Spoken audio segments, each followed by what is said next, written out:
घमंडी चूहा। चूहा बहुत होशियार था। बहुत जंगल में रहता था।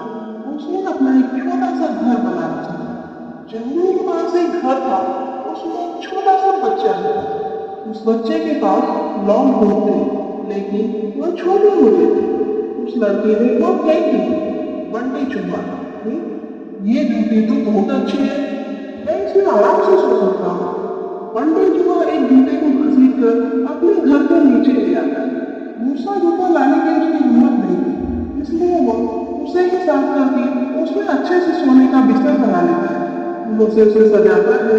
बंटी बहुत खुश रहता था। जंगल के और जानवर उसे देखने आते थे। जानवर जब उसको देखते तो बंटी चूहा बहुत नखरे में अपने जूते पर चढ़कर बैठ जाता था। एक दिन नटखट कबूतर बंटी से मिलने आया। नटखट कबूतर, बंटी का बहुत सुंदर घर सजाया है और इस जूते में तो चार चांद लगा रखे। बंटी चूहा, सुन भाई, नजर मत लगा, मैंने बहुत मुश्किल से इसे सजाया है। तुम जैसे कि नजर लग गई या खराब हो जाएगा। नटखट कबूतर, भाई मैं तो तुम्हें बधाई देने आया, लेकिन लगता है तुम्हारा घमंड तो सामने आसमान पर। बंटी चूहा, मुझे किसी की बधाई की जरूरत नहीं है। मैं जानता हूँ तुम सब मुझसे जलते हो कि तुम बाहर सर्दी खेलते हो और मैं इस जूते में घुसकर आराम से सो जाता हूँ। नटखट कबूतर बिना कुछ कहे उड़कर वापस चला जाता है। अब बंटी चूहा सारा दिन घूमकर खाना खाता और रात को अपने जूते में आकर सो जाता था। धीरे धीरे जंगल के सभी जानवरों ने उससे बात करना बंद कर दिया था। अब उसका कोई दोस्त नहीं था। धीरे धीरे समय बीतने लगा। एक दिन रात के समय जंगल में तेज बारिश हुई। इस सबसे बेखबर बंटी चूहा अपने जूते में आराम से सो रहा था। उसे बाहर के मौसम का पता भी नहीं चला। बारिश का पानी गिरने लगा। जूते के तले में एक सुराख था, जिससे पानी जूते में भरने लगा। उसी देर में बहुत सारा पानी जूते में भर गया। अभी बंटी चूहे की नींद खुली, लेकिन तब तक बहुत देर हो गई। पानी बढ़ता ही जा रहा था। उसे लगा कि अब वो मर जाएगा। बंटी चूहा और जोर से चिल्लाने लगा, लेकिन बारिश की आवाज में किसी ने उसकी आवाज नहीं की। बंटी चूहे को अपनी मौत साफ नजर आ रही थी और जोर जोर से उछलने लगा।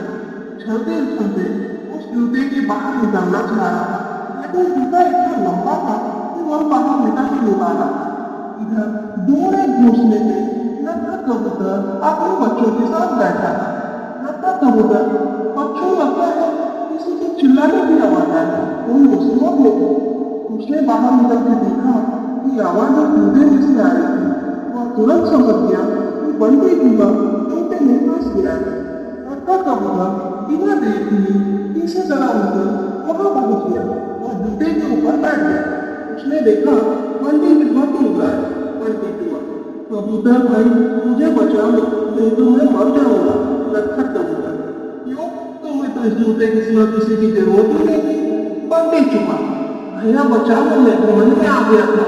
यह सुनकर नटखट कबूतर उसे अपनी चोट से पकड़कर खींचने लगा, लेकिन बंटी चूहे का वजन ज्यादा था। नटखट कबूतर उसका वजन उठा नहीं पा रहा। नटखट कबूतर, भाई रुको, मैं अभी बाकी जानवरों को बुलाकर लाता हूँ। नटखट कबूतर जंगल में जाता है, लेकिन सभी जानवर बंटी चूहे की मदद के लिए मना कर देते हैं। तभी रास्ते में उसे काला कौवा मिलता है। वह उसके साथ आ जाता है। दोनों मिलकर बंटी चूहे की एक एक टांग चोंच में दबाकर ले जाते हैं और उसे ऊपर वाले घर में रख देते हैं। बंटी चूहा अपने किए पर बहुत पछताता है। अगले दिन वह जूते को खींचकर उल्टा कर देता है। उससे उसका पानी निकल जाता है। उसके बाद वह उस जूते को घसीट कर ले जाता है और नदी में फेंक देता है। यह देखकर नटखट कबूतर और काला कौवा बहुत खुश होते हैं। फिर बंटी चूहा सभी जानवरों के पास जाकर सबसे माफी मांगता है।